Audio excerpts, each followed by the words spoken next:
Dahil alam ko ang mga plano ko para sa inyo, mga plano para sa ikabubuti nyo at di sa ikasasama nyo.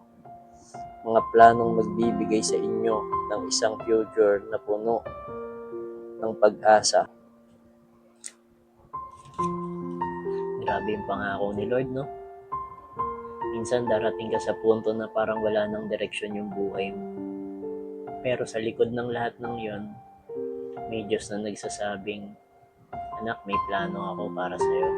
Hindi ka natatapos dyan. Hindi mo man makita ngayon, hindi mo man maintindihan kung bakit kailangan pagdaanan ng sakit.